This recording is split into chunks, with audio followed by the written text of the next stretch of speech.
We concur with suppress, not inhibit. Thank you. That exchange between Jackie Mahaffey, our Capcom for tonight, and Reid Wiseman aboard Integrity, indicating basically to ignore sensor data. All of Integrity's systems are in good shape. If that happens one more time, I'm gonna solve this.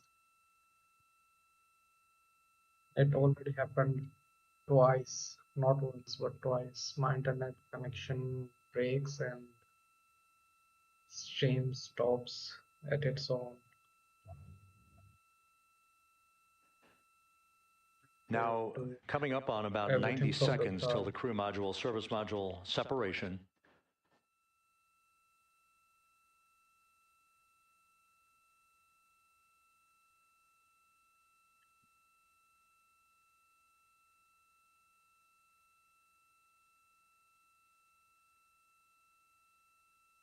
All quiet here in Mission Control as we enter the most critical phase of the completion of this flight. All of the preparatory activities leading up to the vehicle entering the Earth's atmosphere just 21 minutes from now.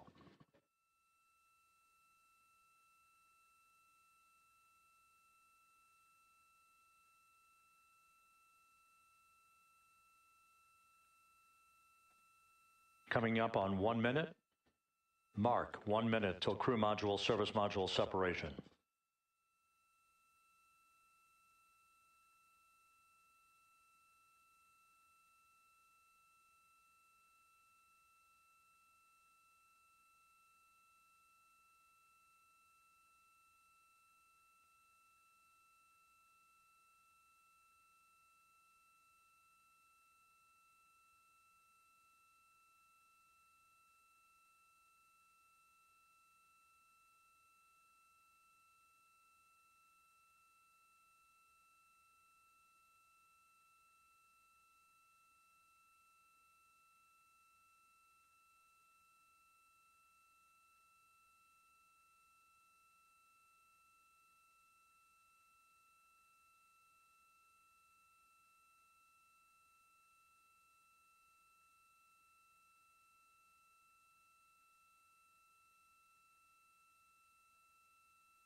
And we have confirmation of crew module, service module separation, and a great view, albeit momentarily.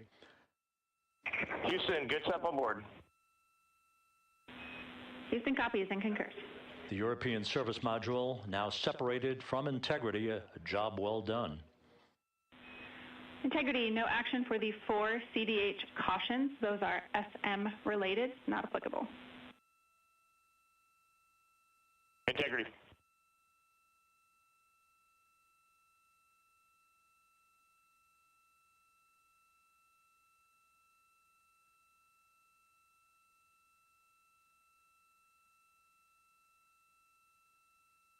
So, with Integrity now flying free on its own for the remaining 32 minutes of this mission. Next up, the raise burn, a 19-second firing of Integrity's thrusters. GPS 2.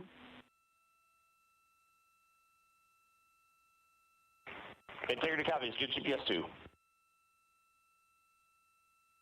Coming up on the 2-minute mark until the raise burn. Again, this is the final tweaking of the orientation of Integrity to put it in the right angle, if you will, the angle of attack that it will fly in during its entrance into the Earth's atmosphere. Entry interface now just 18 minutes, 25 seconds away. This is a visualization, but driven by real-time telemetry. This is the maneuvering of Integrity to the raise burn orientation.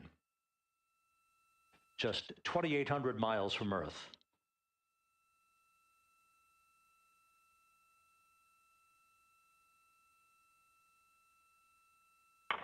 Houston, we got a great view of the European service module out the window with the sun hitting the side and the solar rays and the NASA worm right there. It's a beautiful looking machine. Roger.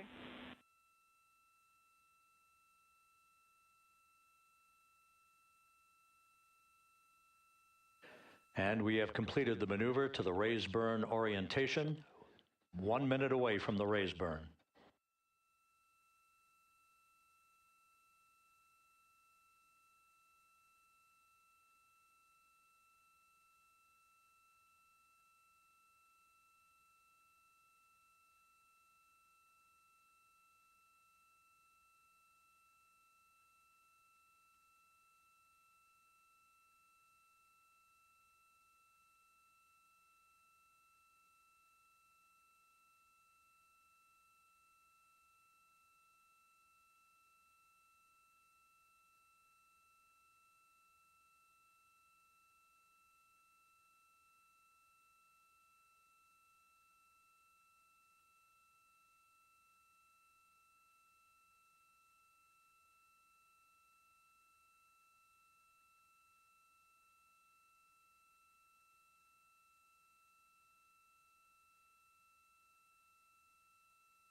And the crew module raise burn is underway, a 19-second firing of the thrusters, and we have a completion of the burn.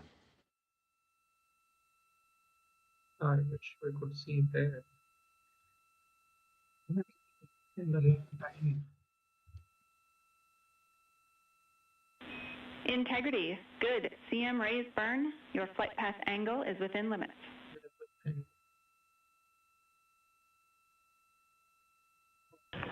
Integrity copies. Looks good on board, Jackie. So the final maneuver is now complete. Our trajectory for a splashdown in the Pacific 29 minutes from now is set and will not be amended any further.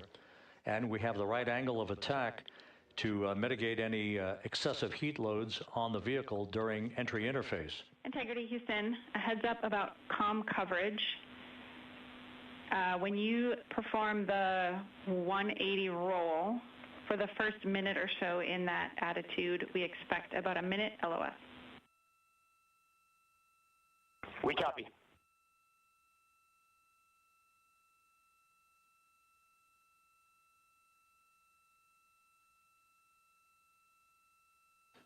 So for those who are watching the series of events coming up, we will enter the first traces of Earth's atmosphere 14 minutes, 45 seconds from now. 6:53 and 30 seconds is what is pegged for entry interface at an altitude of 400,000 feet, traveling at approximately 34,800 feet per second, range to touchdown or splashdown 1,701 nautical miles. 24 seconds after entry interface, we will enter a 6-minute blackout period in which we will lose communications with the crew. This is expected due to the buildup of plasma around the vehicle. That's an ionization effect due to the collision, if you will, of the velocity of the spacecraft with the friction of the Earth's atmosphere. That 6-minute blackout is expected to begin at 6:53 and 54 seconds p.m. Central Time. During that period of time, we will reach our peak speed of 24,661 miles per hour. That comes just short, based on unofficial data from the flight dynamics officer right now, will come just short of the velocity record set by Apollo 10 of 24,791 miles per hour in 1969. We expect peak heating on the vehicle at 6:54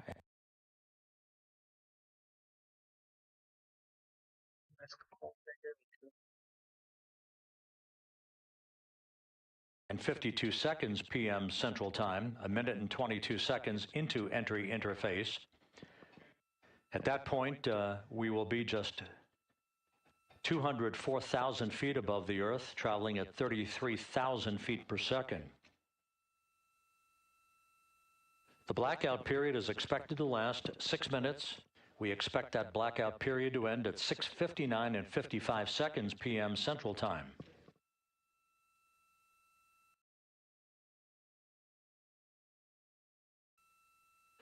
From the end of the blackout period until splashdown, it is just 7 minutes, at which point we'll start deploying the series of parachutes to slow integrity down to an ultimate splashdown velocity of just 19 miles an hour.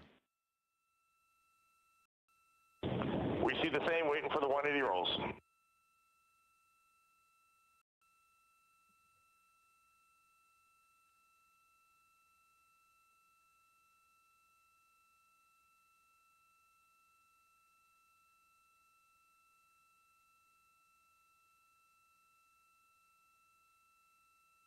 The parachute deployment sequence, once again, will come in several segments, but in rapid fire succession. And we have a great view of the moon out window too.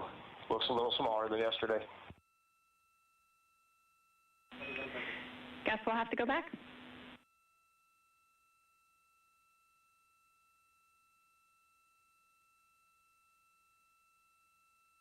Reid Wiseman and Jackie Mahaffey exchanging discussion on a view of the moon that Integrity's astronauts are seeing in the final minutes of this mission that will be completed with splashdown just 25 minutes from now. 3 forward bay cover parachutes will be used to forward bay cover off the top of the vehicle. Then 2 drogue parachutes will be deployed to slow and stabilize the crew module during its descent, followed by 3 pilot parachutes that will lift and deploy the main parachutes from the forward bay. The final sequence will have 3 main parachutes deployed. These will be 116 feet in diameter, each main parachute approximately 265 feet long when reefed. The parachutes will ultimately slow Integrity down from its peak speed of almost 33 times the speed of sound to a gentle 19 miles an hour as splashdown.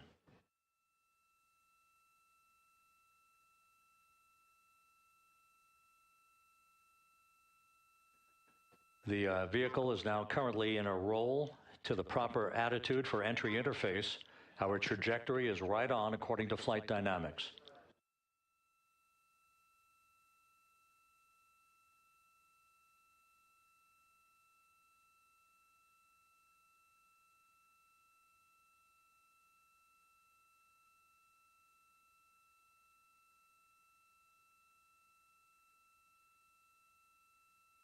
Integrity is on a trajectory from southwest and northeast across the Pacific Ocean, descending at a rate of 15,000 feet per second.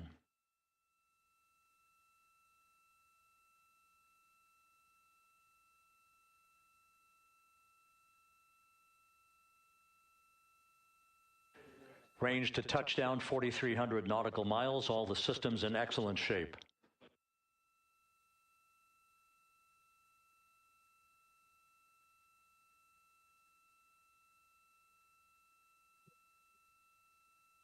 The window.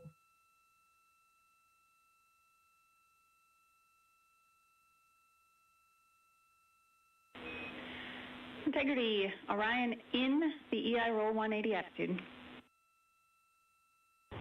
Looks good on board, Jackie.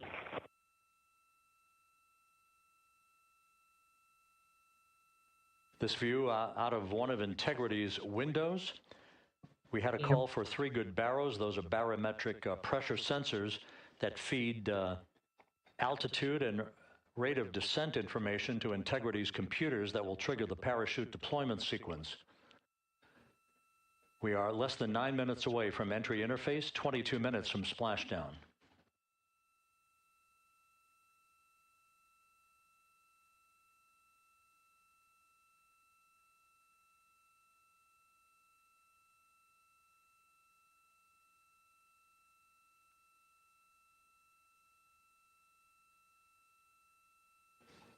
You can see the reflection of one of the crew members in the window.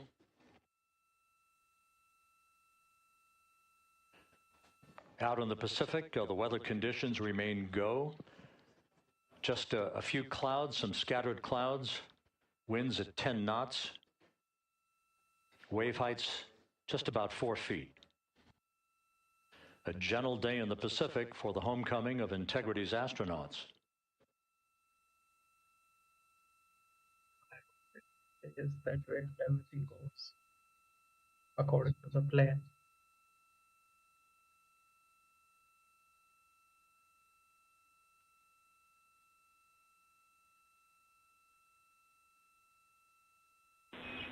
Integrity back in EI attitude.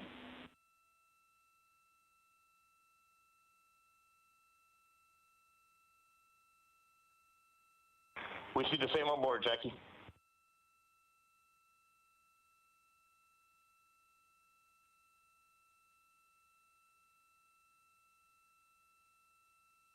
Houston, purge is complete. Crew and vehicle are configured for entry. Houston copies. And we're in step 37, transferring nav state to BFS.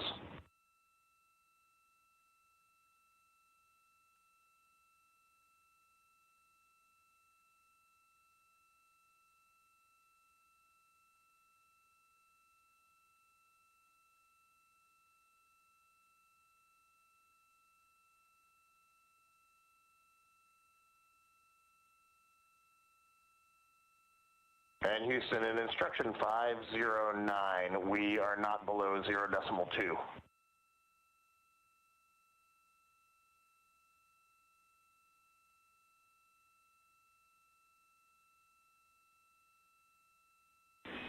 Integrity, no action required. Integrity.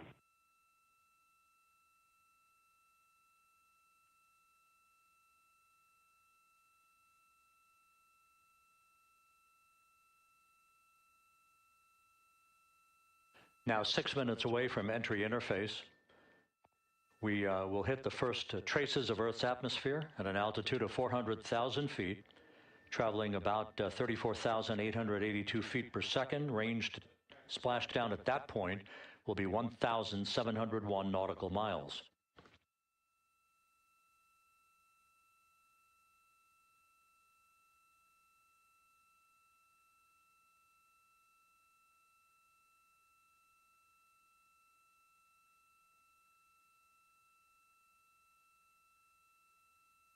And once again, just a reminder, some 24 seconds after entry interface, we do expect to lose communications with the vehicle and the crew during a 6-minute blackout period when a plasma shield will build up around the spacecraft due to the ionization, due to heating effects.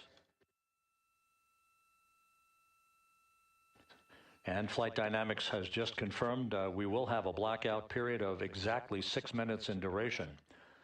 And once again, that's due to the fact that a plasma buildup around the vehicle will prevent communications and data, so we will not be able to talk to the crew members at that time, nor will we receive data here in the flight control room.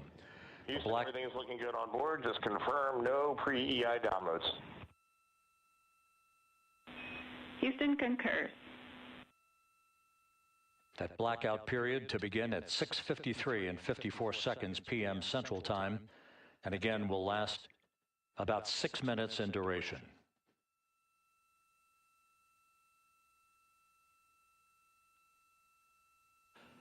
We're 4 minutes away from entry interface.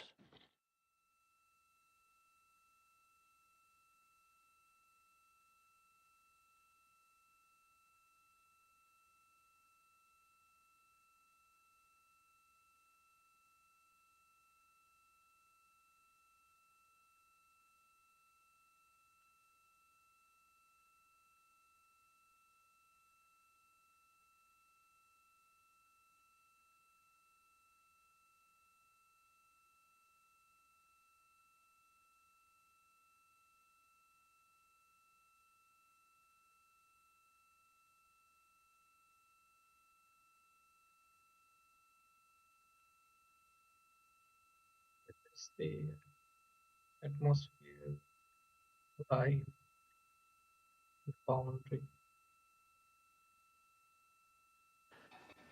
This view from Integrity as it crosses from southwest to northeast across the Pacific Ocean, 3 minutes from entry interface.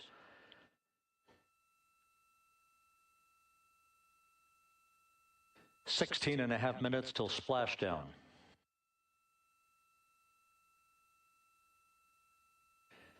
The USS John P. Murtha and the recovery team is on station and in position, as are the airborne imagery assets that we hope to receive imagery from as Artemis enters the Earth's atmosphere and through parachute deployment.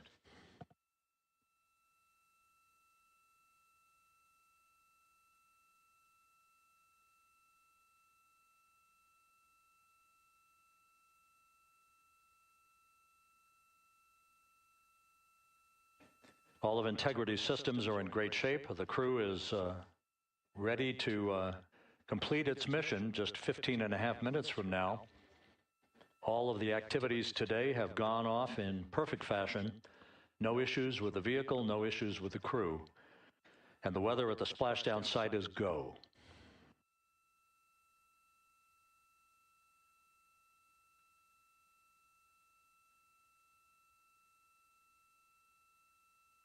And just now, coils are singing. Was it 5:25 a.m. here in India, and the day is just breaking out. Can't see the Coming up sun. on 1 minute until entry interface. Bright orange color of the sky, but the sky is blue, and this time of the day is so beautiful to watch.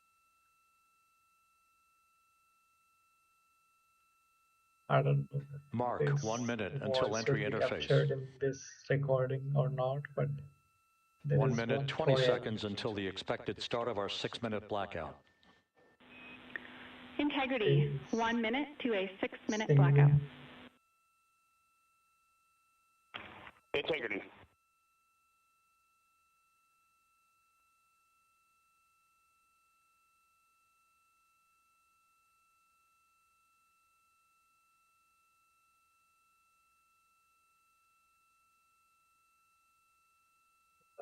आवाज भी record हो गई इसमें या नहीं?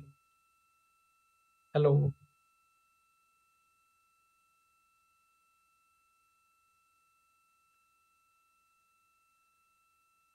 10 seconds till entry interface. 9, 8, 7, 6, 5, 4, 3, 2. And we have crossed the threshold, now entering the Earth's atmosphere. We're at 400,000 feet, traveling 34,800 feet per second.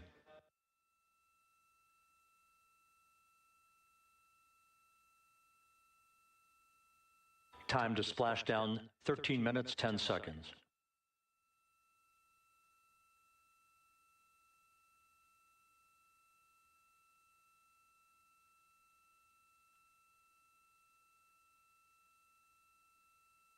And as predicted, we've entered our communications blackout. Okay. This will be a 6-minute blackout period. No voice, no data from the crew. Yeah. You said that like 1,000 times, bro. We're At 30 this seconds point, away from the anticipated last point of peak 3 heating on the 3 vehicle, hours. where temperatures will rise to about 4,000 to 5,000 degrees Fahrenheit. This is the true test of our trajectory. We just saw Orion. Is this? And from the G5 aircraft in the vicinity of the splashdown zone, this view of integrity. So that pinpoint of light shows the vehicle as it enters the period of peak heating in the Earth's atmosphere, the first tug of gravity being felt by Integrity's astronauts since their launch back on April 1st.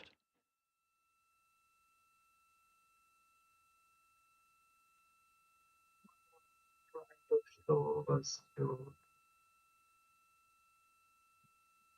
4.5 minutes until the end of the blackout period. Time to splash down, 11 minutes, 33 seconds.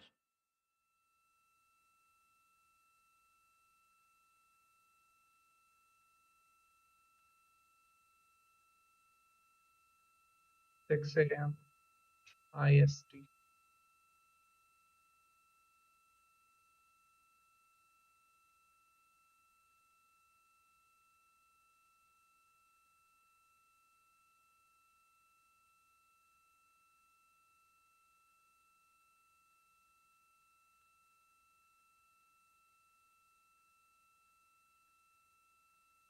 The landing and support officer reports that the P3 has acquisition on integrity.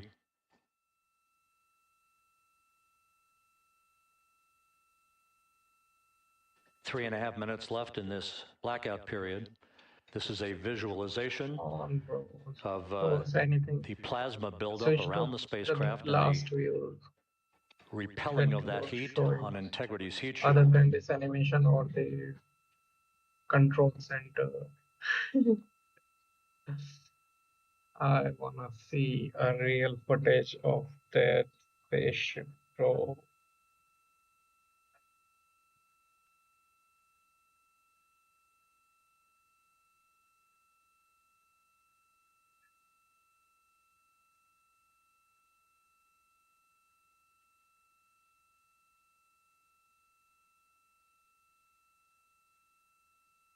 And it's going over 25,000 Flight dynamics miles per reports that airborne assets in the vicinity of the splashdown zone do have a visual on integrity.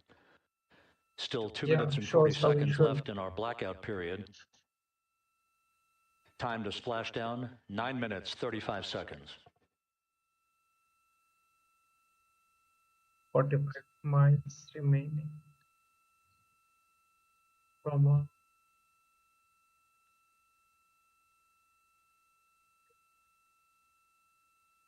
Multiple airborne assets as part of the recovery team all have visuals on integrity.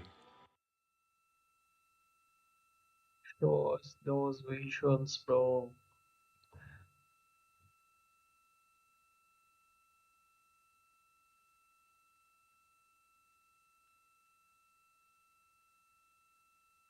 And the WB-57 flying in the splashdown zone also has a visual.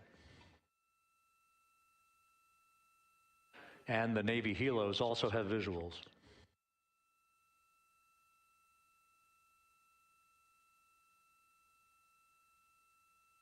We're still in the blackout period. Still do not have communications from the crew.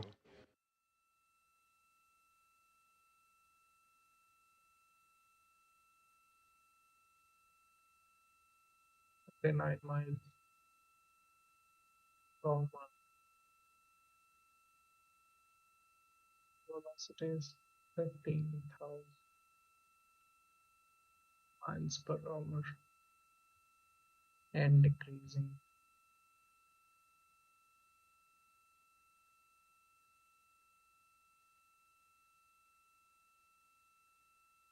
We're standing by for communications from the crew. We should be out of the blackout period less than a minute from now. Right. That's good news.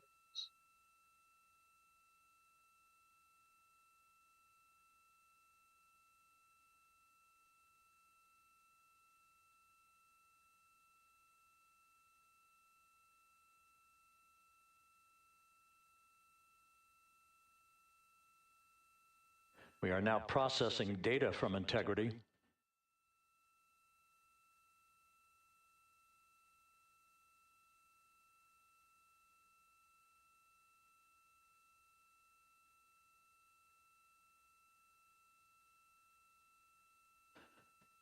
Landing and support officer reports the small boats are en route to the splashdown target zone.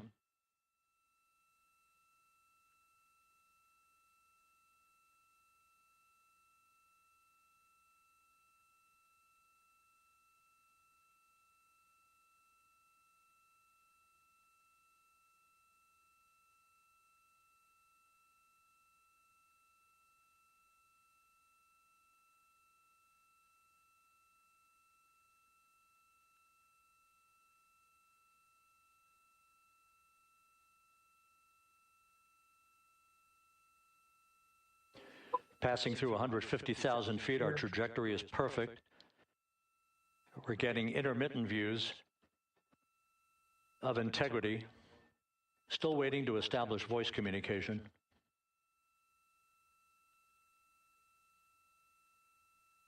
Integrity, Houston, comm check, post-blackout. Houston, Integrity, we have you loud and clear. Your trajectory is nominal, and your recovery teams have visual. Guidance looks good. No action for the enabled internal camera controller fail. Big cheers from the viewing room here in Mission Control as voice communication reestablished with Commander Reid Wiseman. For America and a waiting world, Integrity is 5.5 minutes away from coming home.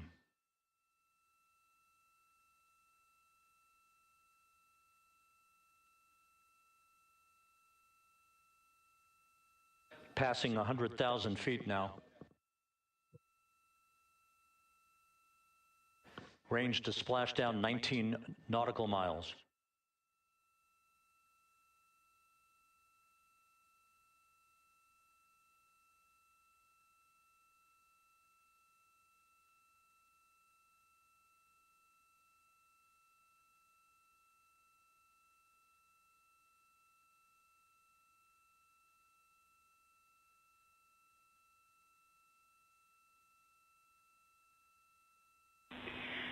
Integrity, impact to the camera controller fail is no Cab 1 views of the chutes.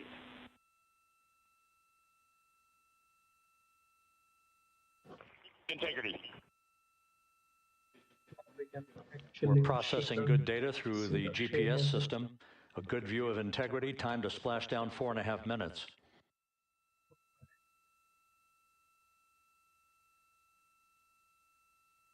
And a view of Integrity from the WB-57. We're at 50,000 feet.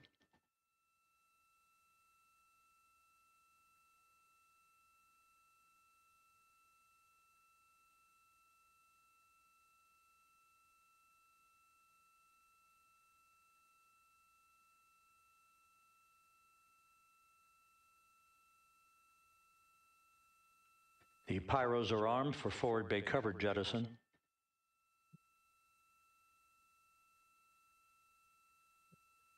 Through the clouds.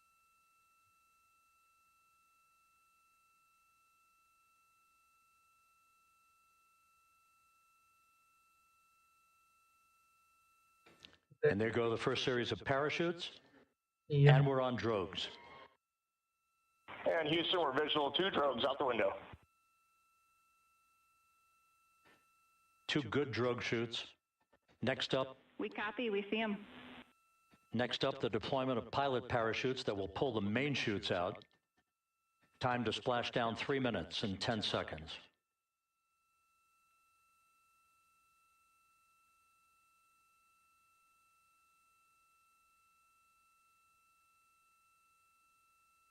Perfect descent rate according to flight dynamics. Good rate on 2 drogues. We see the same on board.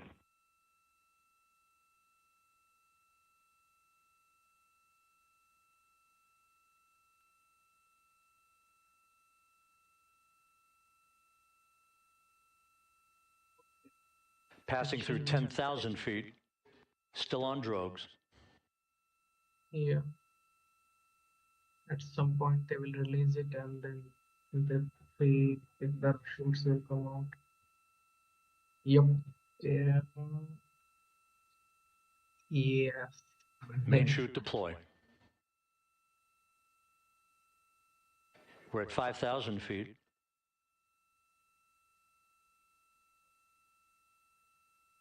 Search and recovery beacon has been activated on Integrity. Yes. And we have 3 good main chutes. Good 3 main chutes, good reefing, good descent rate. Good rates, and we see 3 good-looking parachutes.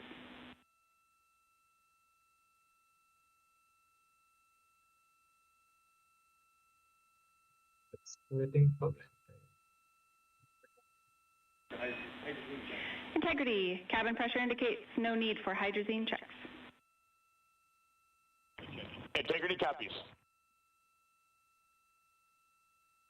This is a perfect descent for Integrity. Its crew sounding hail and hearty on board. Time to splash down 1 minute, 15 seconds. What a view. Beautiful.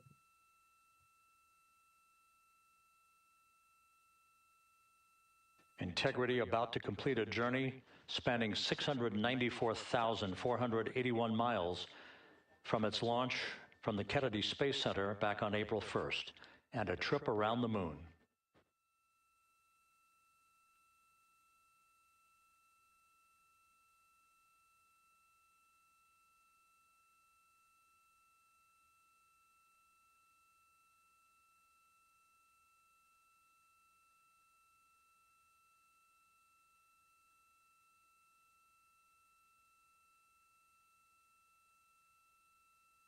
The pilot was shooting just to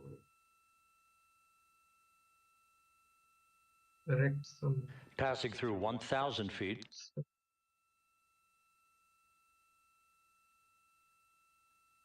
With those exact coordinates to land where they're planning to do it.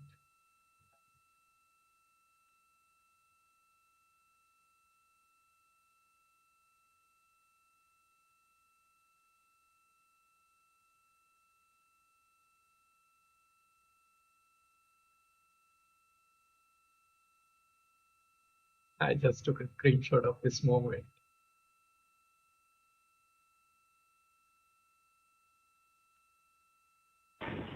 Integrity splashdown, sending post-landing command now.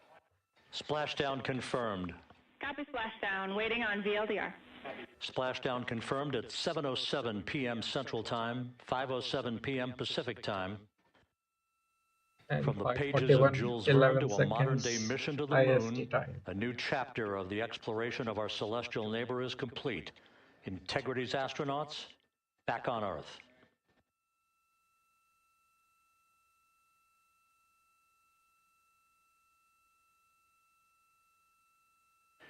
And the landing and support officer reports the vehicle is stable 1.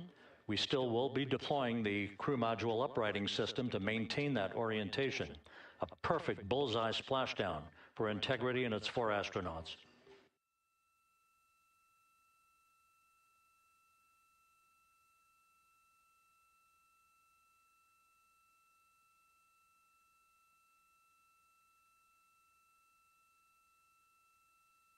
These are the views from those helicopters they deployed almost 1 hour from this one.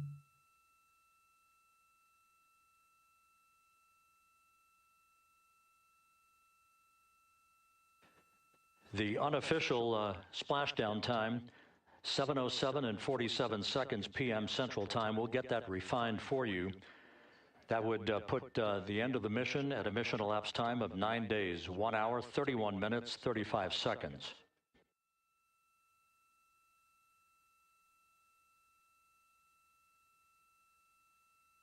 And we're configuring for very low data rate.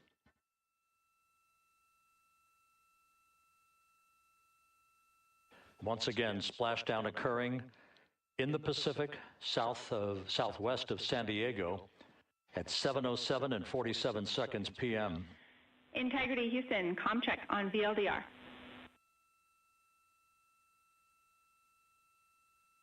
Houston, we have you loud and clear on VLDR. How else? We have you the same. We'll meet you over in post-landing. Perfect communications established. A journey. We are stable 1, 4 green crew members. Houston copies all. Reid Wiseman reporting 4 green crew members. That is not their complexion.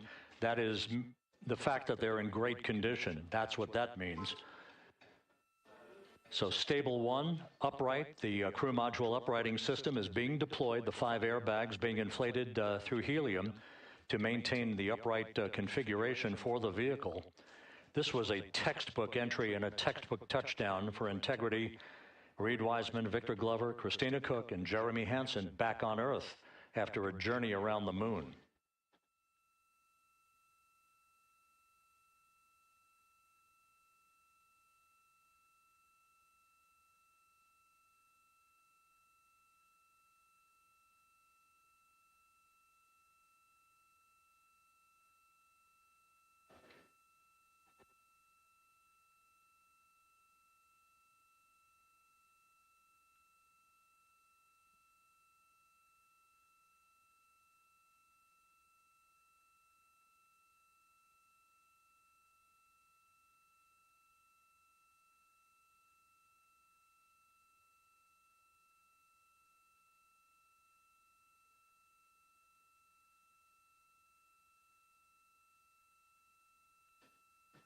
We continue to monitor the functioning of the CMOOS system.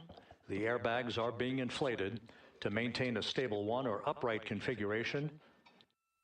And there's a good view from one of the naval helicopters hovering overhead. Reid Wiseman reporting 4 green crew members, meaning they're all in excellent shape.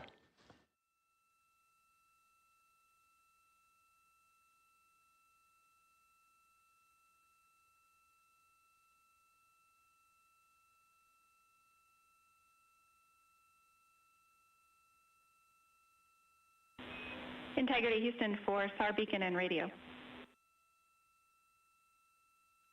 SAR beacon is in for 06, and we're powering the radio now. Go ahead. We see the beacon on. However, the recovery team is not seeing the signal. Your SAR radio uses the same antenna, so you may run into trouble with the radio. Okay, copy. And we are also powering up the sat phone now.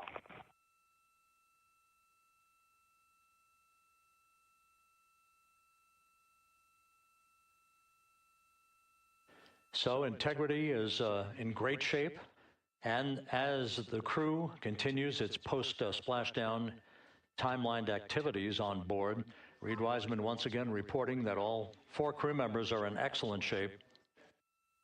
And we have 5 inflated airbags to maintain an upright configuration so that the recovery team can now begin a slow approach to the vehicle.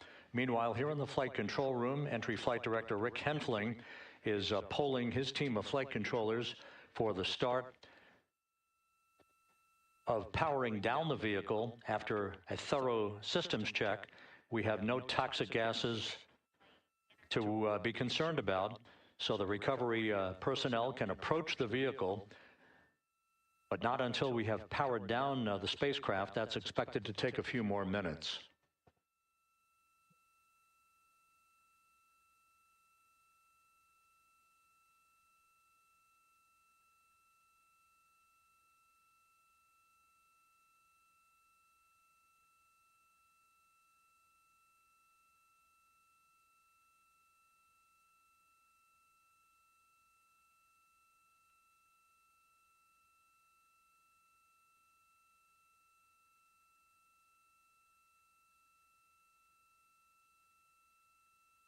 Integrity back on Earth following its historic flyby of the moon.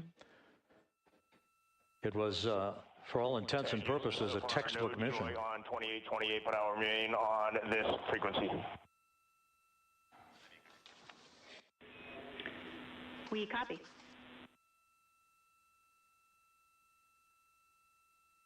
Reid Wiseman indicating some trouble with the SARSAT phone on board. But that's not an issue. What is more important is that the vehicle is solid. No issues as we begin the power down of the vehicle to begin the recovery process.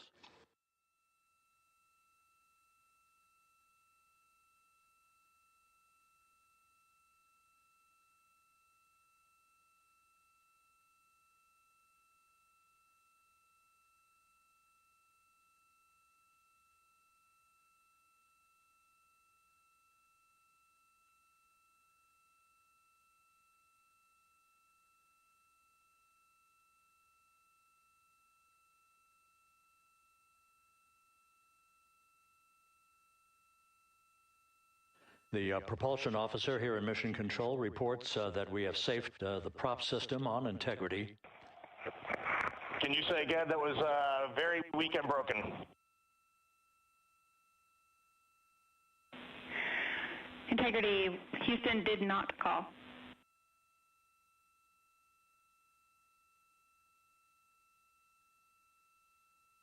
Copy that, Houston. It might have been on the SAR radio. Stand by.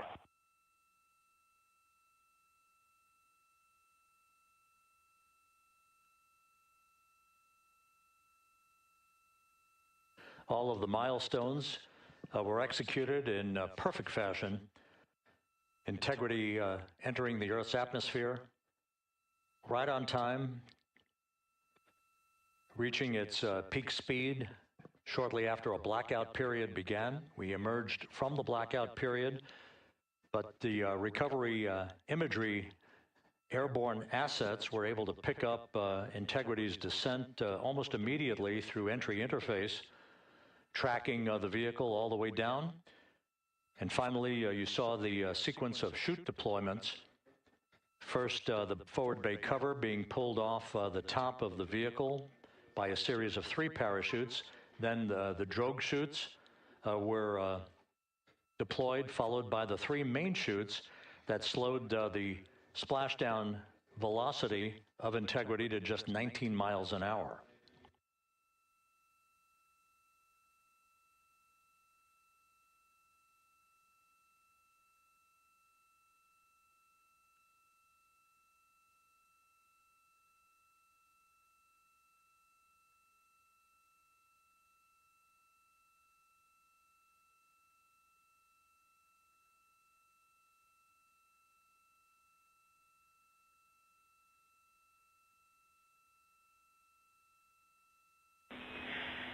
Integrity, Houston, with no joy on SAR and SAT phone, we'd like you to command an additional 15 minutes for a total of 30-minute power down delay.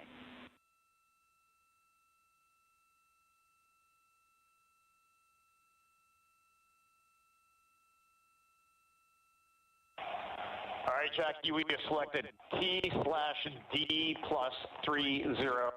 No joy on SAR radio or sat phone.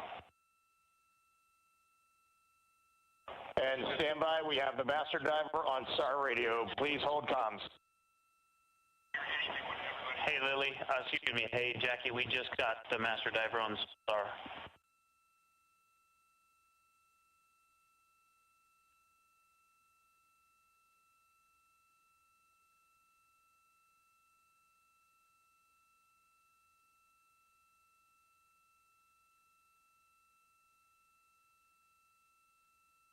A good view of one of the fast boats. Integrity, Houston, if you are happy. A good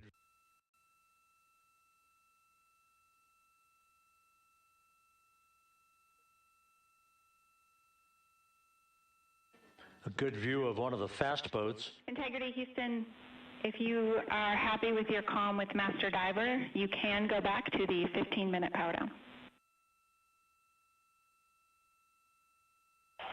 Okay, stand by. Yeah, we'll confirm here in a second. The crew on board Integrity coordinating with the flight control team in Houston here in Mission Control on the timing of the power down of the vehicle, which will be the precursor to the recovery teams approaching the spacecraft. There are no issues with Integrity.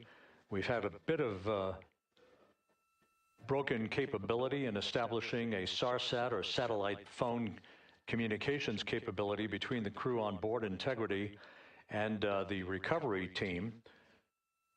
That will get sorted out here shortly. There's plenty of cooling on board Integrity, so there's no rush to begin the power down. To call you on the sat phone and not getting an answer there either. Concur. We haven't had anything come through.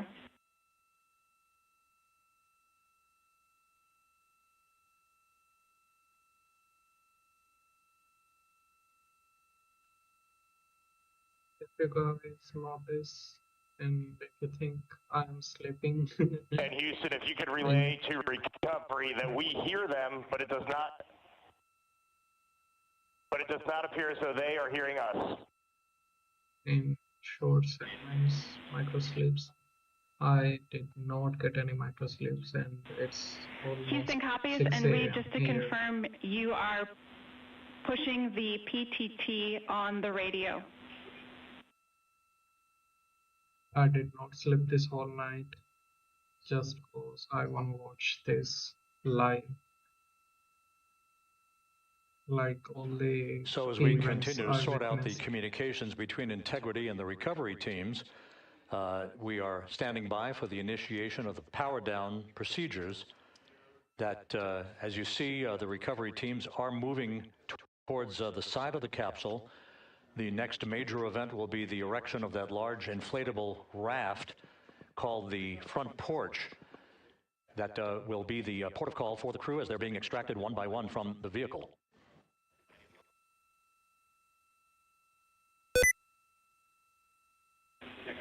Integrity Houston, for sat phone, we are going to attempt to call you. Good idea, standing by. And Jackie, yes, we are pushing the push to talk, the two buttons on the left side of the radio below the up-down arrows. We are utilizing them. I'm rebooting the radio to see if we get good comms. Okay, we copy all, and just to confirm, you are seeing that you are touchdown plus 330 for power, correct? That's affirmative.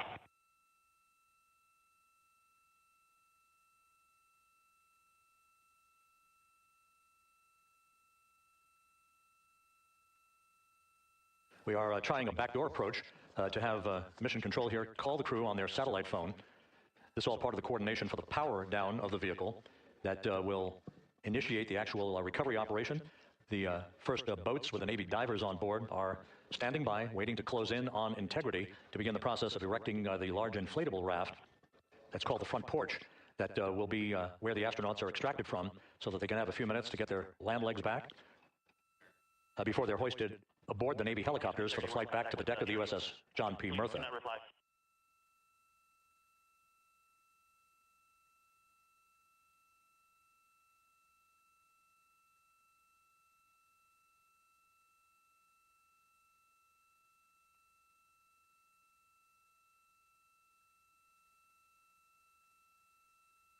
And Houston, please don't reply. NRD, very weak, but readable. Master diver, we can hear, but they cannot hear us.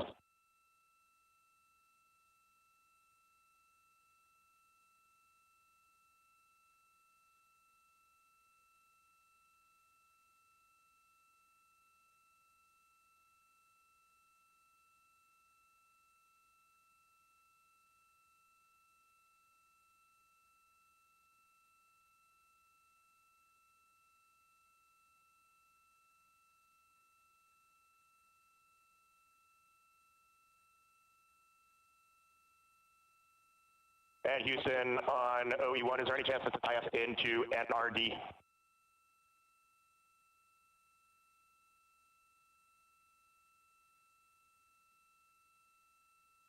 Checking.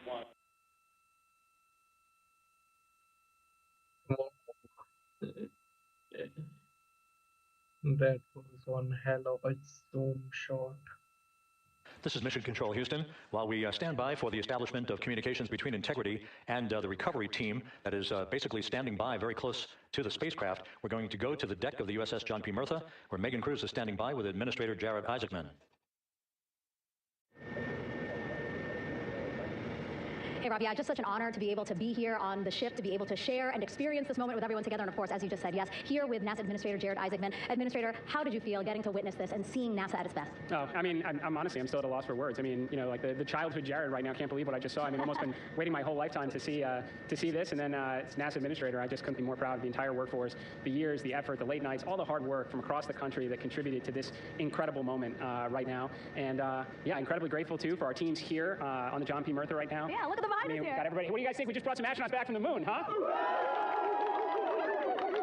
Unbelievable. Thank you. Yeah, so grateful to the Navy, the sailors that are here, the NASA teams. I mean, this is a joint effort that's on their way right now. These recovery forces are getting out to our Orion spacecraft, to Integrity, get our astronauts back on the ship safely. Yeah, and this is not just an accomplishment for NASA. This is an accomplishment for humanity. Again, a historic mission to the moon and back. How does this make you feel, and what do you hope people take away from this? Well, I'll tell you, I think about the crew members that we've all had an opportunity to observe over the last 10 days, right? I mean, they're absolutely professional astronauts. I mean, wonderful communicators, almost poets. But then I think these were the ambassadors from humanity to the stars that we sent out there right now. And I can't imagine a better crew than the Artemis II crew that just completed a perfect mission right now. So yes, it's a huge moment for everybody, right? I mean, we are back in the business of sending astronauts to the moon, bringing them back safely, and to set up for a series more. I mean, this is not a once in a lifetime, which you hear sometimes around here. It's like, this was a once in a lifetime. No, it's not. This is just the beginning. We are going to get back into doing this with frequency, sending missions to the moon until we land on it in 2028 and start building our base. Yeah, are we going to build on the momentum for Artemis III? I mean, it's just around the corner. Absolutely. So I mean, that's part of me too. Like, I can't wait to get the crew off of Integrity right now, but also getting Integrity back on this ship so we can start taking taking a look at it, because all that data is so precious to us right now. I mean, we are going to definitely want to take a good look at the thermal protection system. We're going to want to download all the data they couldn't transmit back to us and use that to inform Artemis III. But we're already making progress, right? You had SRB segments already showing up at KSE. Core stage for Artemis III is rolling out on April 20th. We're getting Mobile Launcher 1 back in the vehicle assembly building. So yes, there is a lot to celebrate right now on a mission well accomplished for Artemis II. And at the same time, we got to start getting ready for 3. Amazing. And last question, for people who joined us for all 10 days to see what we can accomplish together with our international partners, what do you think about the fact that we're going to keep doing this more and more and more? It's incredibly exciting. I mean, yes, it's the contributions, like the best and brightest across the NASA workforce from across the country, our industry partners, our international partners. We had a Canadian Space Agency astronaut on board in Jeremy. We had the European Service Module. And you think, in the days leading up to this launch, I mean, 48 hours prior to launching Artemis II, I was meeting with the Italian Space Agency. We signed a memorandum of understanding to build a habitation module on the moon. I mean, you have countries, all of our allies and partners coming together saying, we are committed to this effort. We are returning to the moon. We're doing it to stay. We are building that enduring presence. We are going to master the skills on the surface of the moon so someday we can undertake missions to Mars. It's just an incredibly exciting time, and we're not going at it alone. We're bringing everybody along with us. Absolutely. And speaking of everyone, one more time, we're going to ask the crew here. You guys ready to land on the moon? Awesome. I love that. Okay, well, thank you so much, Administrator. Appreciate you being here. We're, of course, going to stay on to watch the crew get extracted from Orion, so stay tuned, and we'll see you back here shortly.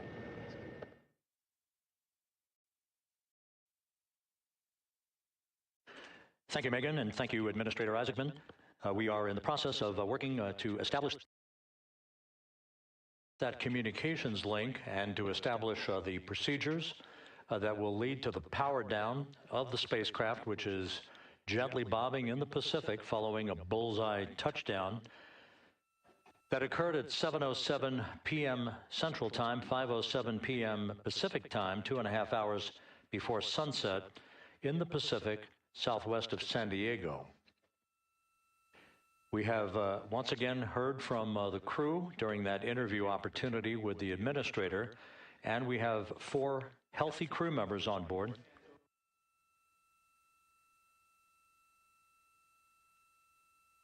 We now have confirmation that the vehicle has been powered down as per the procedures. So we have vehicle powered down, and the flight control team here in Houston, Flight Director Rick Henfling, has handed over mission authority to the Exploration Ground Systems team out in the Pacific. Now, we will physically not get off console with this team until the crew has been extracted into the front porch, that inflatable raft that will be erected along the side hatch of Integrity. So we're standing by for that in the next step in the recovery procedures. But everything is in great shape, and we have 4 healthy crew members on board the vehicle.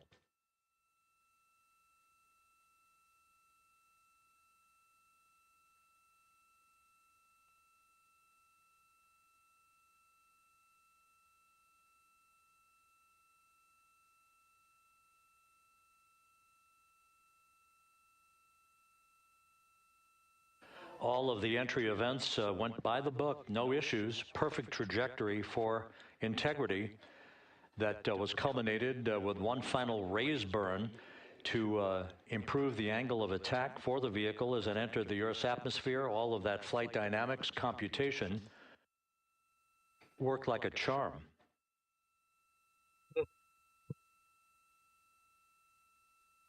We have these supercomputers, those are the calculations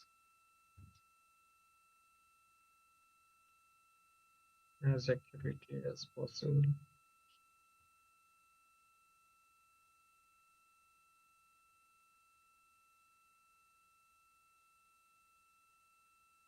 So we are standing by for the recovery team to approach Integrity and begin the process of erecting that inflatable raft called the front porch, which will see the crew members be extracted from the hatch of Orion into that inflatable raft before they're hoisted aboard 2 Navy helicopters in a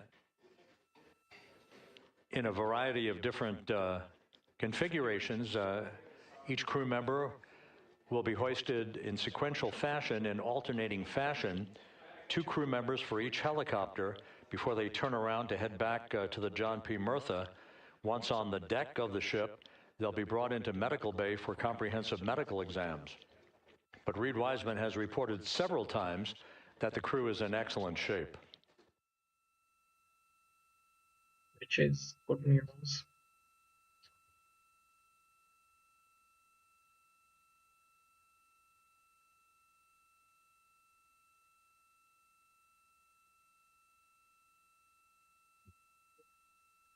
Was So just to the recap, show it has still been getting out of the some 26.5 minutes integrity? since the splashdown of Integrity in the Pacific. The vehicle is in excellent shape. It performed like a champ all the way down through the Earth's atmosphere. All of the vehicle functions were checked off in excellent trip hammer fashion. The parachutes all deployed as planned. Splashdown occurring at 7:07 p.m. Central Time, 5:07 p.m. Pacific Time.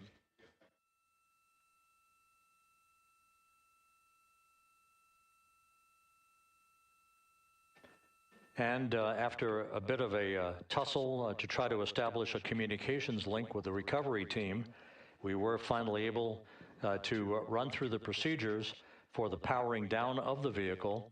We've handed over mission authority to the Exploration Ground Systems folks out in the Pacific, and the recovery team will be approaching the vehicle shortly to erect the inflatable raft called the front porch before opening the hatch to Integrity to bring the crew members onto that raft before they're hoisted onto two Navy helicopters, two crew members for each helicopter, before they're flown back to the deck of the USS John P. Murtha.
Not sleeping.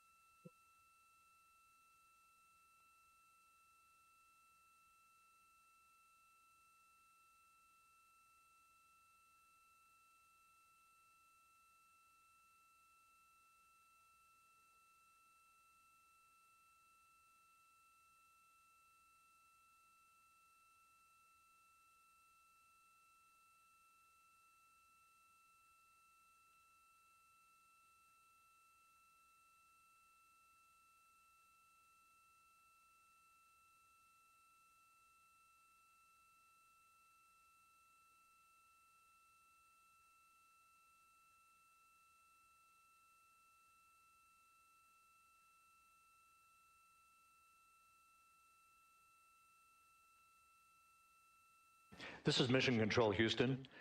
After talking to the flight dynamics folks, we have a bit of a refinement on the splashdown time for you.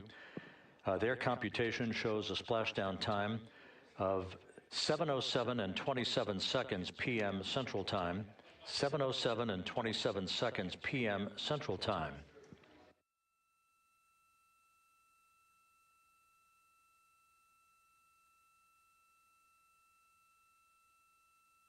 That would equate to a mission elapsed time of 9 days, 1 hour, 32 minutes, and 15 seconds.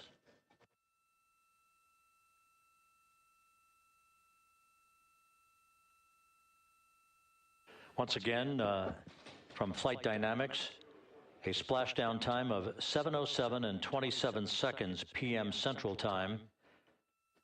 That would equate to a mission elapsed time of 9 days, 1 hour, 32 minutes, and 15 seconds. I have a job, but I don't want to run this. Mom. Reports from the Pacific indicate 707. that the recovery team in communications with the crew aboard Integrity, that the crew remains in excellent shape as they await the approach of the team for a final hazard gas evaluation before they move to the side of the vehicle to erect the inflatable life raft called the front porch.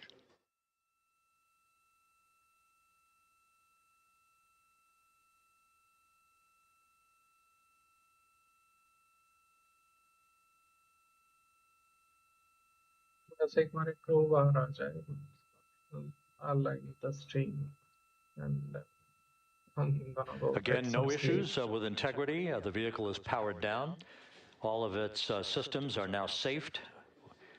We have handed over mission authority to the Exploration Ground Systems folks in the Pacific, but we will not stand down and have the entry flight control team depart its positions until that inflatable raft, the front porch, is erected, the hatch open, and the crew having exited the vehicle. So that's the next step in the recovery process that will lead to the hoisting of the crew members.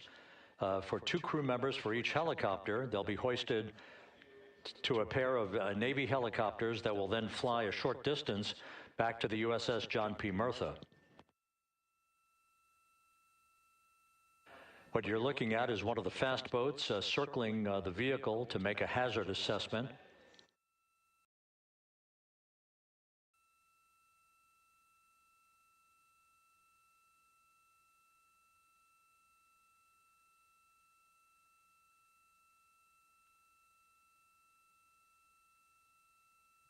A good angle.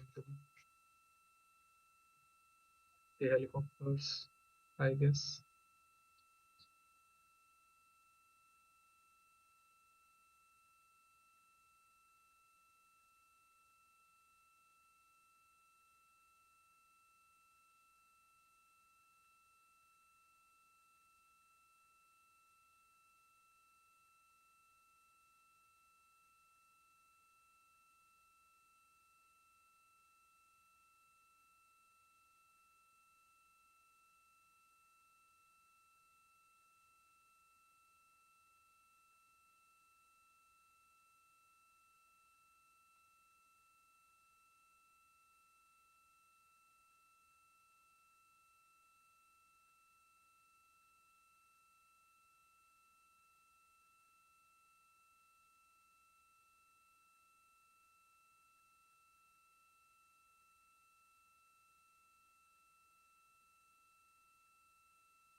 This is Mission Control Houston. Once again, you're watching the initiation of the recovery of the Artemis crew aboard Integrity. All of the Navy divers and the fast boats are now approaching the spacecraft, after conducting a hazard assessment, the vehicle has been powered down. Entry Flight Director Rick Henfling now waiting for the life raft, the front porch, to be erected along the side of the vehicle so that the hatch can be opened and the crew members extracted from Integrity, soon to be hoisted one by one into a pair of Navy helicopters for a short flight back to the deck of the USS John P. Murtha. If you missed it earlier, we talked to Flight Dynamics and received a more official touchdown time or splashdown time, as it were, of 7:07 and 27 seconds p.m. Central Time, 5:07 and 27 seconds p.m. Pacific Time. That would equate to a mission elapsed time of 9 days, 1 hour, 32 minutes, and 15 seconds. Allow for a reason.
They are going to show the crew.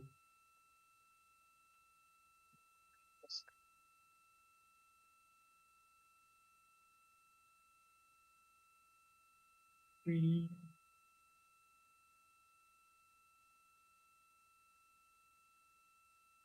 and I'm gonna go get some sleep. I have done this now. Continuing to get excellent views from the imagery assets out at sea in the Pacific of Integrity. We continue to get good reports from the landing and support officer who's in contact with the recovery team that the crew is in excellent shape, no issues. They're just currently biding their time, waiting for the front porch to be erected.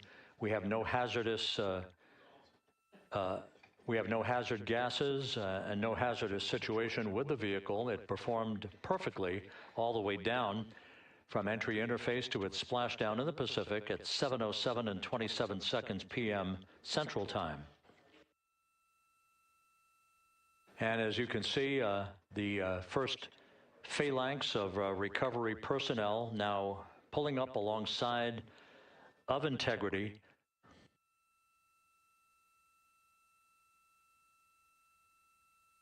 This includes Navy divers, a Navy flight surgeon, and other recovery personnel who have trained for several years for this recovery process.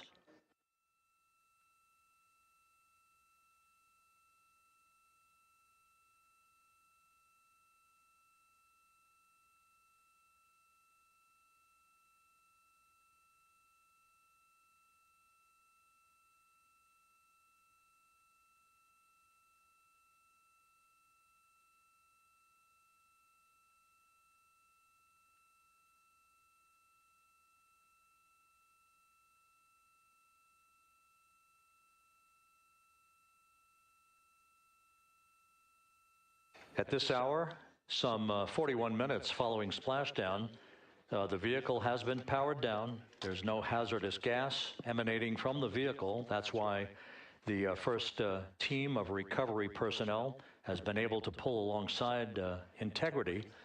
And the reports continue to come in that the 4 astronauts are in excellent shape.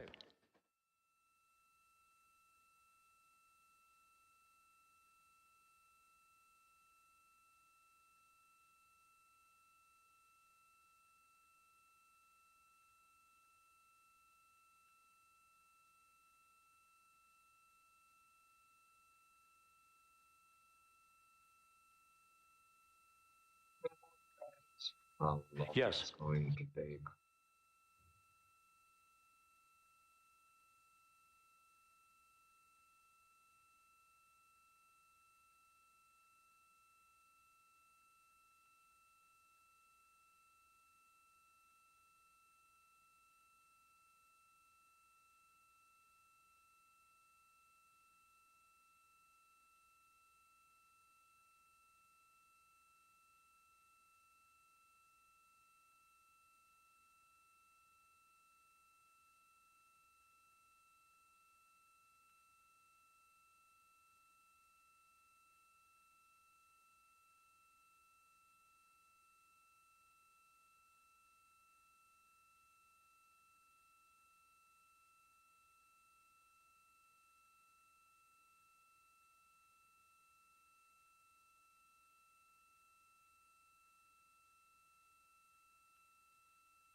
Barely surviving. This is Mission Control without Houston, getting a continuing to sleep, watch the initiation getting of the into a recovery sleep.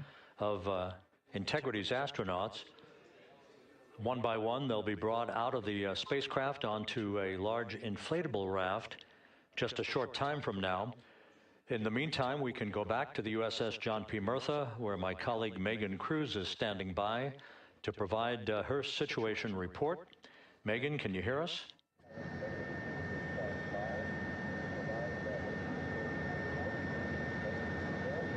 Hey, Rob, yes, I can hear you. Thank you. Yeah, we're back here on the bow of the recovery ship where there are still plenty of people peering out into the water. We are not very far from the action everyone is seeing on their screen now. The Orion spacecraft, Integrity, in the ocean, surrounded by a number of recovery boats.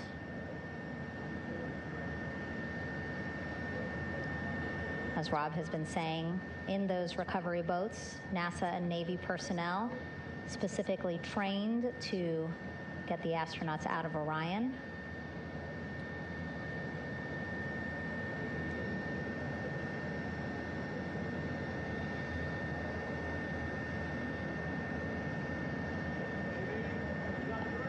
In some of our wide shots, you can probably see that there are 6 boats out in the water. More than 40 people out in the water right now on those boats. Yeah.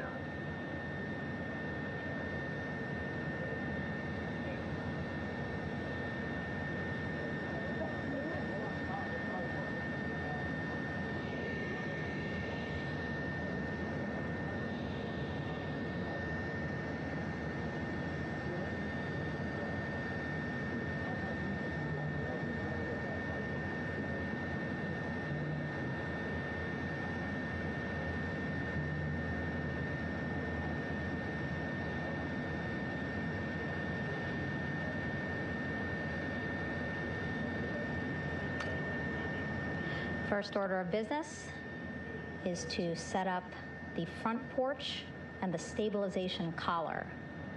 You might also hear it referred to as a stab collar. Basically just to make sure that Orion stays upright, doesn't sway in the water too much, again, to make it easier for recovery forces to get the astronauts out.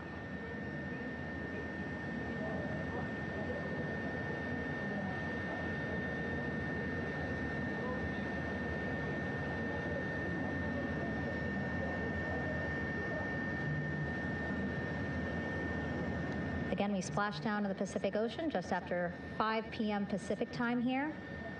It's a requirement by NASA to be able to get the crew out of Orion within 2 hours of splashdown. So doing great on time so far. Plenty of time. No rush either.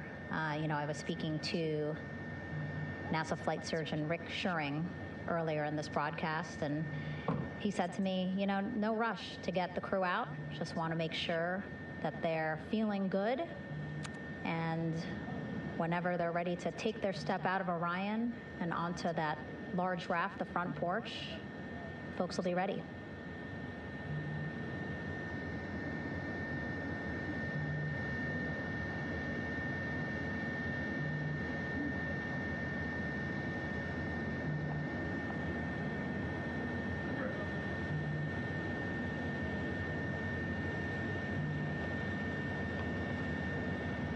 And as there are mission audio loops in mission control in Houston, there is a mission audio loop here on the ship, and it was just reported out that the side hatch is open. Side hatch of integrity is open. You're getting these beautiful shots from our aerial assets. The ship itself, where I'm on, just 3,000 yards away.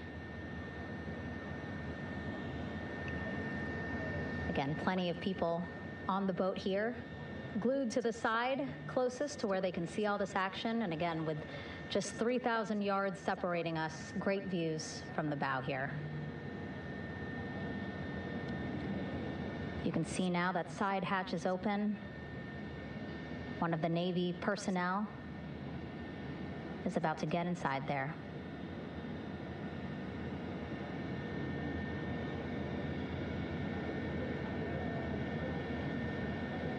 In they go. In total, 4 will go into Orion. So it'll be a little bit of a tight squeeze, but the goal is to have a recovery personnel with each astronaut assessing them.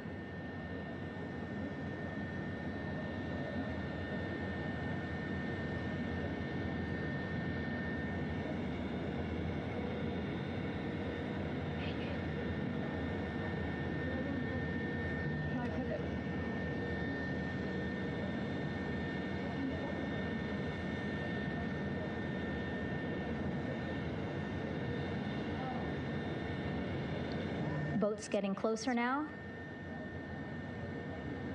Again, that one that's right up against Orion, those are the divers that will go in to the spacecraft to check on each of the astronauts. These other boats will begin doing a number of things, putting on that stabilization collar onto Orion, building that front porch. Eventually, they will retrieve the parachutes, as well as tow Orion back to the well deck of the recovery ship here.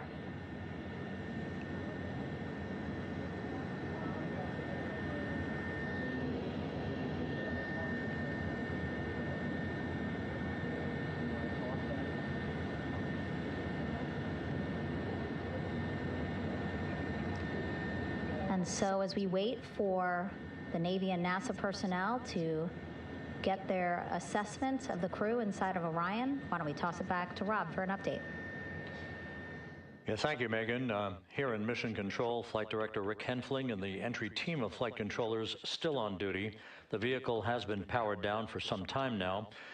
There are no hazardous gases emanating from integrity. That, of course, allowed the recovery personnel to approach the vehicle and then open the hatch to begin the initial medical assessment of the crew, as you just indicated. Now we're standing by for the erection of that inflatable raft, the front porch, alongside of the vehicle that will enable the crew to be extracted one by one onto the raft, have a moment or two to get their land legs back before they're hoisted into 2 hovering Navy helicopters, 2 crew members for each helicopter, for a short flight back to the deck of the USS John P. Murtha.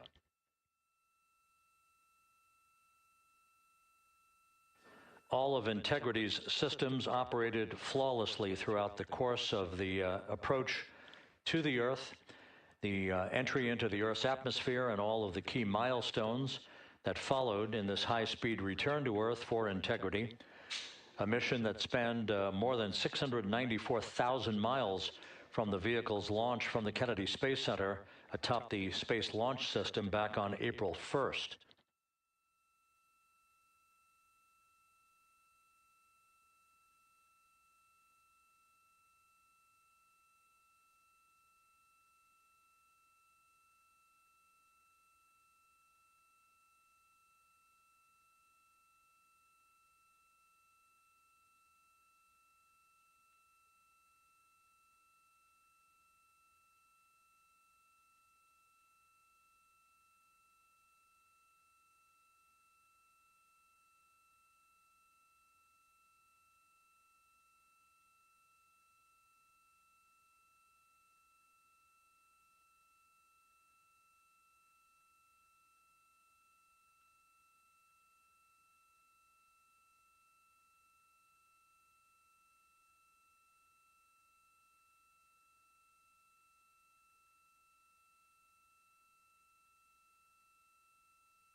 As we mentioned at the top of the broadcast, the last time that the Apollo program saw a splashdown in the Pacific was Apollo 17 back on December 19th, 1972. So for the first time in some 53 and a half years, we have reenacted that with the arrival of Integrity's astronauts as they flew around the moon in that historic lunar flyby that began with a trans-lunar injection burn that took them out of Earth orbit following 24 hours of a high Earth orbit trajectory.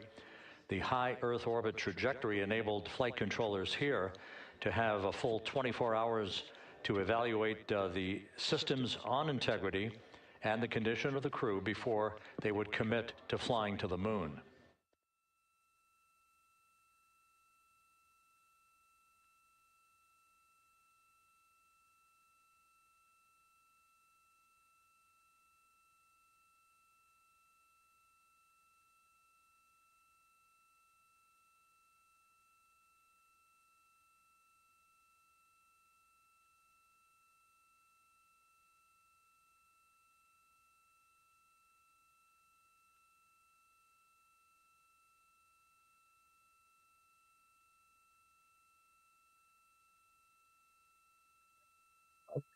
For 7 a.m.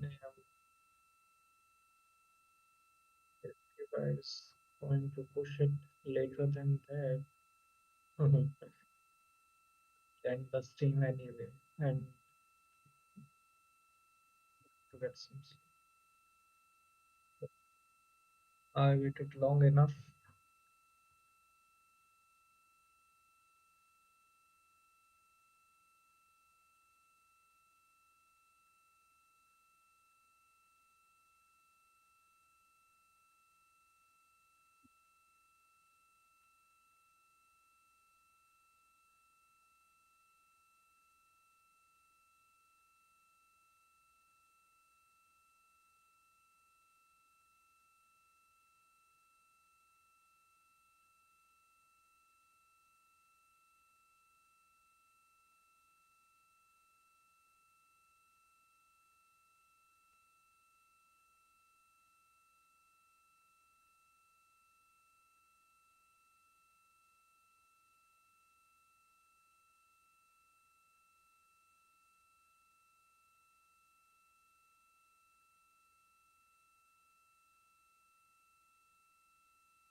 With the side hatch of Orion having been opened to set the stage for the erection of the inflatable life raft, known as the front porch, to be erected alongside the spacecraft for the extraction of the crew. Let's play for you an interview that my colleague Megan Cruz conducted on the USS John P. Murtha with Navy diver First Class David McMahon that explains how this process is unfolding.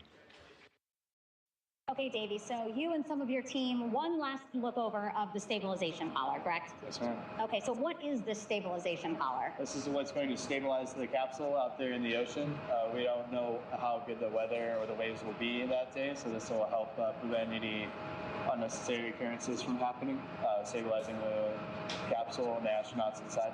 So basically this is a float that will go around Orion. I'm assuming that what they're doing right now, these are the lines that will attach the collar onto Orion? That is correct. And so what are they doing here? So we've got the lower line that will secure the inflation device before we inflate it. That gives us the go-ahead that it's secure in its space, and then we'll inflate it. And then once that is done, we'll undo all the carabiners and get this orange line on top tied in the same fashion. And then this will be secured to the capsule, and the astronauts can safely take their first steps out of the capsule onto the front porch. Okay, and how long will it take them to set up the stabilization collar? We should definitely be able to handle this in under 10 minutes. Okay, wow. And then you just mentioned the front porch. So basically after they set up this stabilization collar, then they set up what's called the front porch here. That's correct. Okay, and what's the front porch? Front porch is basically a bigger waiting room for the astronauts to sit in while we wait for the helicopters to show up and grab them. Okay, so the medical team that was inside with the crew, they're going to help them out and onto the front porch? That is correct. And then what happens here?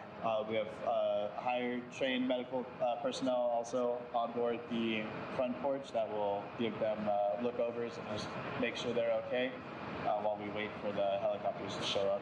Okay. How does it feel, I mean, your team, you, to be part of a mission that's returning astronauts from the moon in more than 50 years? We all feel extremely honored to be a part of this, as well as a bigger mission for the Navy and joining up with NASA to do great things. Mm-hmm. And do you feel like you and your team are ready? Yes, very ready. Cool. All right, thank you so much. Thank you.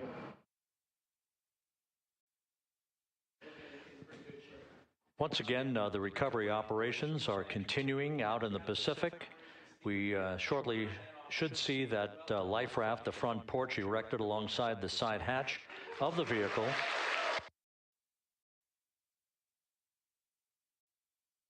Finally. Happened. A number of flight controllers have come into the flight control room to receive congratulations from Entry Flight Director Rick Henfling. But we're going to stick with our operations out in the Pacific as we await the extraction of the 4 crew members who are reported to be in excellent condition.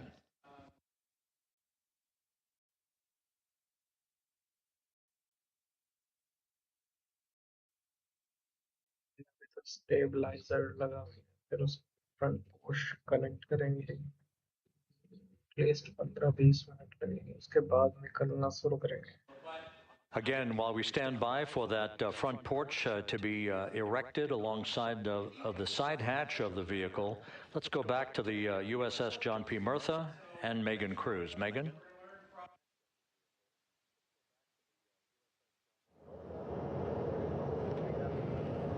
Hey, Rob. Pausing now to listen to some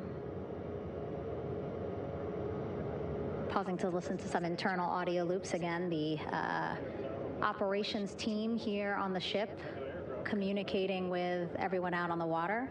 It seems like currents are hindering them a little bit from unfurling and inflating the stabilization collar as well as the front porch. But again, the requirement to get the crew out within 2 hours of splashdown, plenty of time. So no concerns just yet. But as calm as the water looks, yeah, it looks like it's hindering the teams just a tad.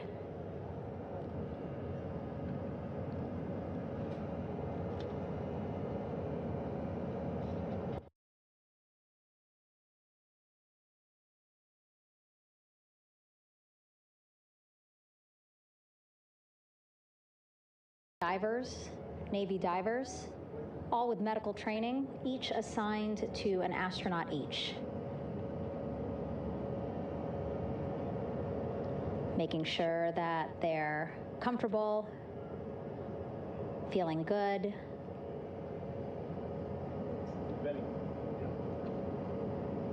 As you've heard us say in the broadcast, they expect a little bit of discomfort. Again, these astronauts just traveled back to Earth at 25,000 miles an hour, a nearly 695,000-mile journey around the moon. If you think you get car sick.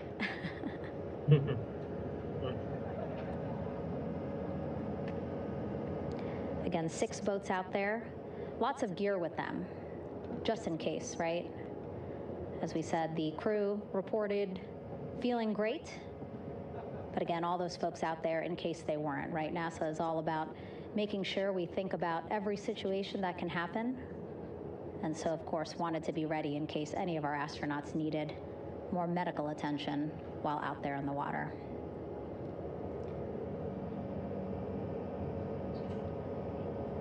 You see now teams again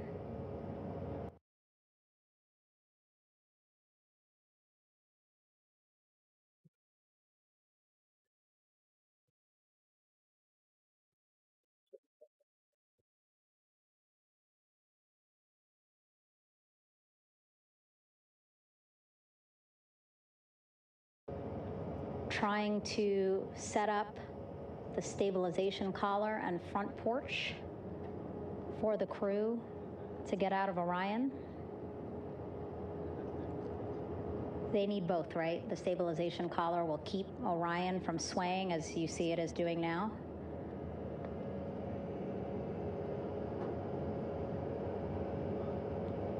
And then they will connect the front porch to the stabilization collar so that the crew can take 2 steps and they will be in the front porch.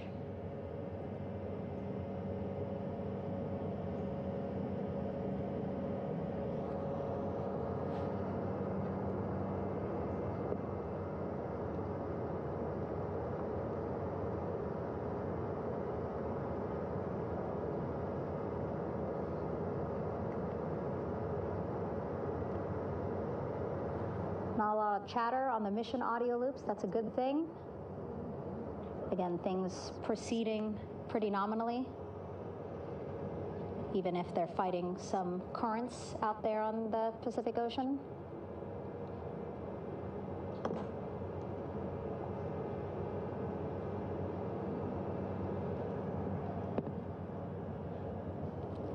Again, the goal, setting up the stabilization collar and the front porch so that the crew can rest comfortably in the front porch, get placed into harnesses so that 2 helicopters can lift them off the front porch and onto the USS John Murtha here.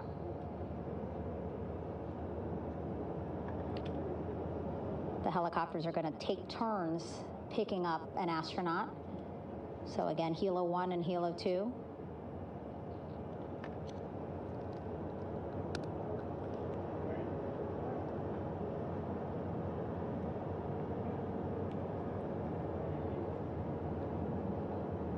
Okay, and the recovery team here on the ship just got a report from the undersea medical officer who is inside the capsule with the crew. He is reporting all 4 members are green. All of our 4 astronauts, Reid, Victor, Christina, Jeremy, green, meaning they are feeling great, not the complexion of their skin. They are feeling great, happy to be home, and ready to be extracted There is as a soon as Hulk possible. joke in there.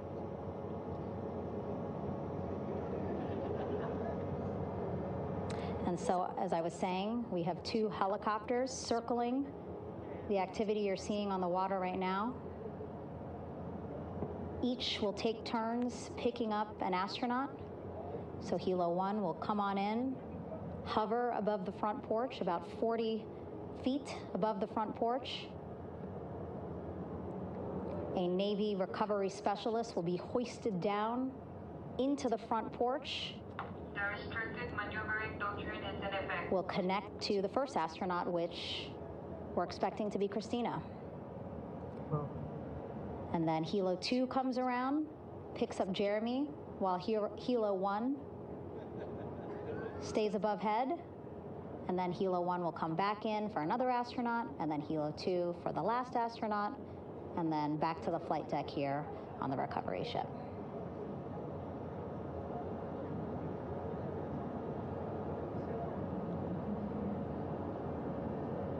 I was talking to Assistant Artemis Recovery Director Paul Sierpinski.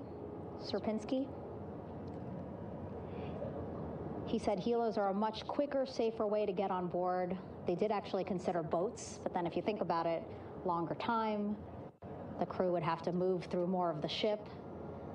This way the helos will give a more direct, quicker route to the medical bay for our 4 astronauts.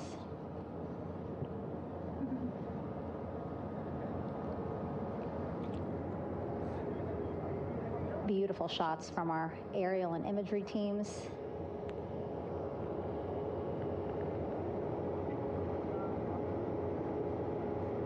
Clouds have dissipated for a clear view from the bow of the recovery ship here.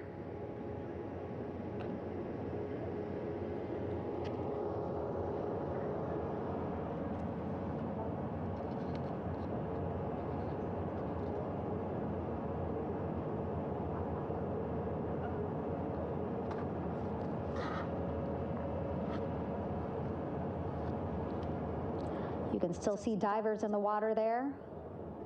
Yes. Encircling Orion, that is that stabilization collar we've been telling you about. As you saw in that interview just a few minutes ago, they have to first connect it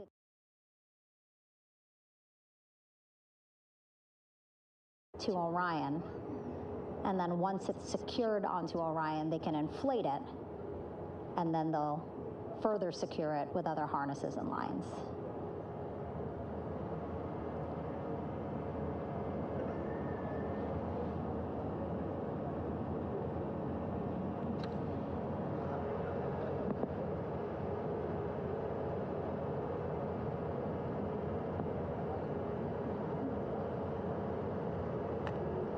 About an hour and 10 minutes since splashdown in the Pacific Ocean here.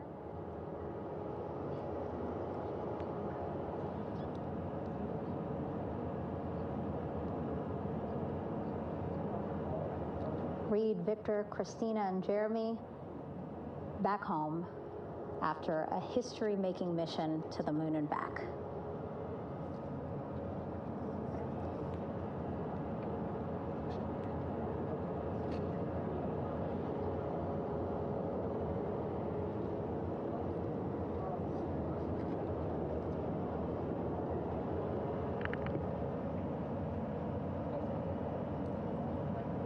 If you missed what we said just a couple of minutes ago, the undersea medical officer inside with the crew in Orion, reporting all 4 crew members feeling great.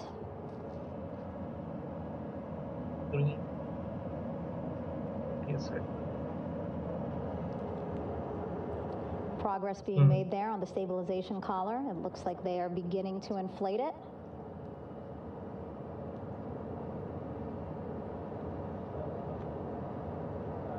And it looks like they're starting to unfold the front porch in order to get that into the water here shortly and inflate that as well.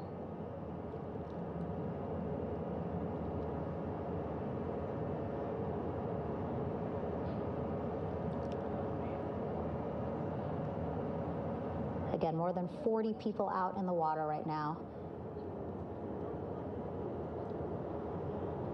And those Navy and NASA personnel have been in the water for now about 4 hours.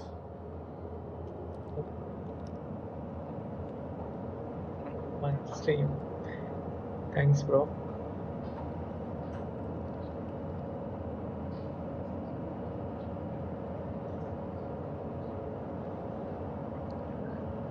Nothing to you, The dude. reason why they had to get I'm out not so gay. early is just to stage everything Thank you for commenting though.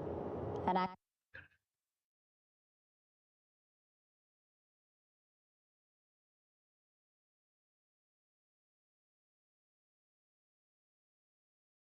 actually here on the ship, when there are flight operations happening, you can't have any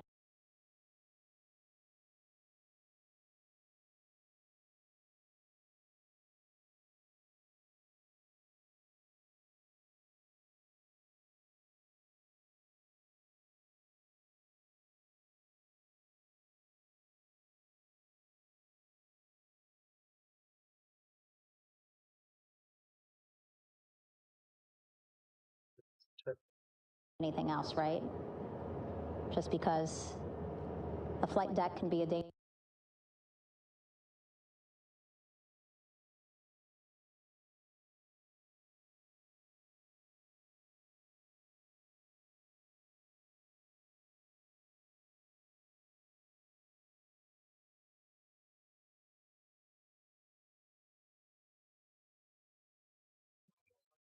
They are about to extend the astronauts. Oh,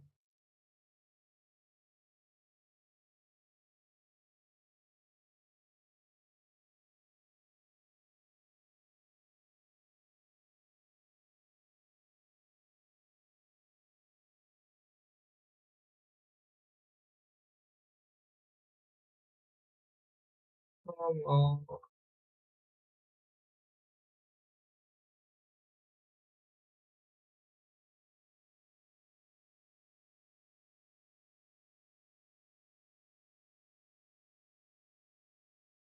Anything else, right? Just because the flight deck can be a dangerous place, so they just want to focus on planes coming and going from the ship, so that's why they wanted to get the boats in the water to make sure that they have all the time they needed for the flight.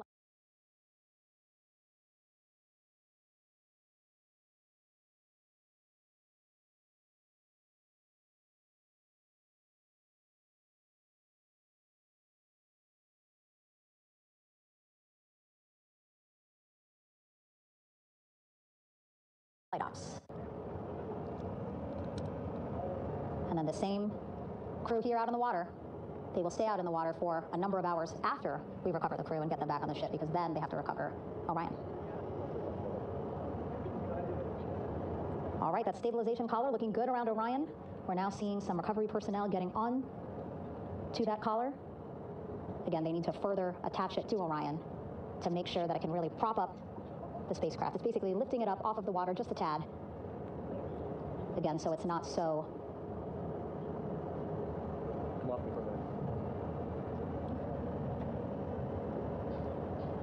it doesn't sway so much in the water there.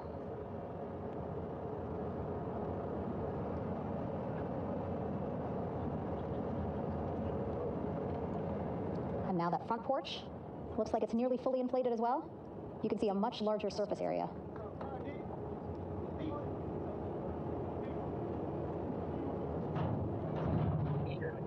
And so once the crew get out of Orion, they can stretch their legs a little bit on this front porch, get some fresh air, and enjoy this beautiful day here on their home planet.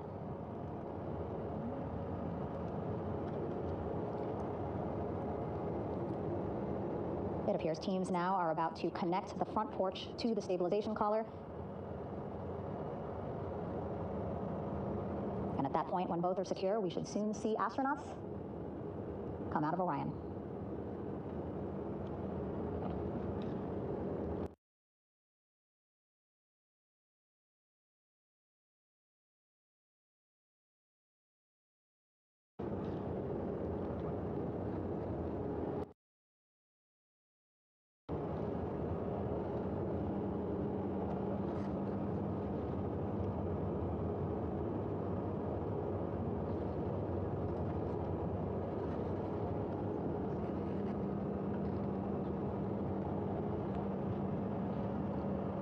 All these views you see also being fed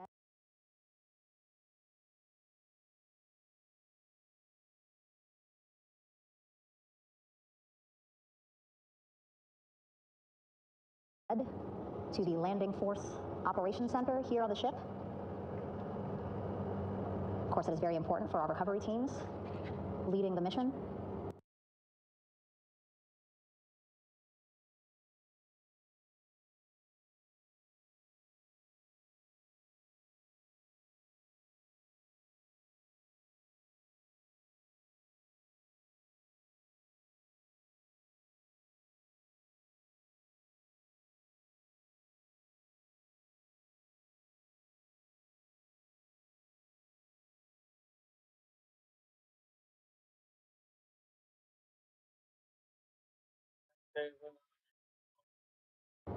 To have all the views that you're seeing as well. Again, listening to their communication loop here on the ship. Very quiet, which is a good thing.